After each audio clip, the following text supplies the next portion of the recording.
Welcome back.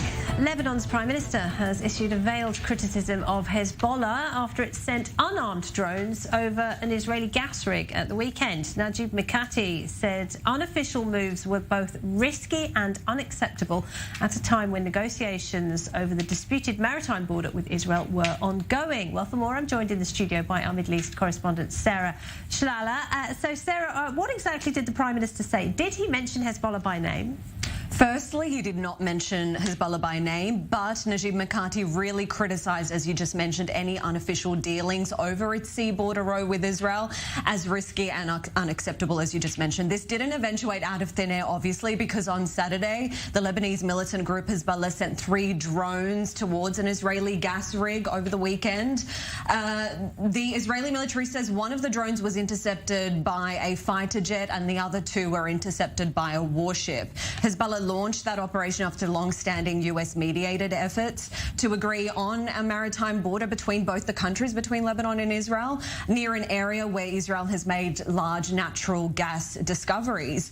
Those efforts, mediated by the US so far, though, have been pretty fruitless. So Mikati, Lebanon's Prime Minister, released this statement. I will read it out. That Lebanon considers any action outside the framework of the state's responsibility and the diplomatic context in which the negotiations are happening is unacceptable and exposes Lebanon to unnecessary risks. Again, there's no mention of Hezbollah by name. The statement was issued after Mikati and Lebanon's foreign minister had a meeting together as well. So Hezbollah said on Saturday, this was a statement by them, that the drones launched towards the Karish gas field in waters claimed by both these countries, Lebanon and Israel, had successfully carried out their mission. Hezbollah says the mission was accomplished and the message was received by Israel. So they're rather happy by their accomplishments there. Israel, though, on the other hand, did release a statement in response to the incident on Saturday. They said the aircraft was spotted early on, the 3 drones, and did not pose an imminent threat. But regardless, there was still a stern warning issued by Israel's caretaker Prime Minister Yair Lapid,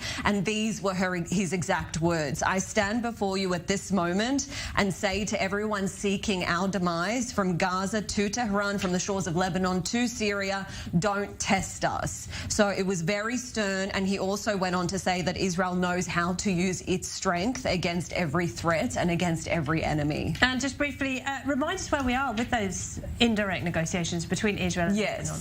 Yes, so part of the statement released by Lebanon's Prime Minister after the incident was calling for everyone without exception to stand behind the Lebanese state in the negotiation process, which it said had reached advanced stages. So we are in the later stages now. But after the incidents with the drone on Saturday, Israel's Defense Minister Benny Gantz also said that Hezbollah was preventing the state of Lebanon from reaching an agreement regarding maritime borders. They're sort of standing in their own way, at least Hezbollah is. But according to the Israeli military, the launch of the aircraft appears to be an attempt by Hezbollah to influence US-brokered negotiations between Israel and Lebanon over the maritime border, which is an area that's really rich in natural gas as well. So for now, it seems that Israel and Lebanon are somewhat on the same page. It's just Hezbollah is throwing a spanner in the exactly, works, and they're really trying to work on the issue together and negotiate peacefully, but the militant group doesn't seem to want to be on the same page, hence why they're launching these drones.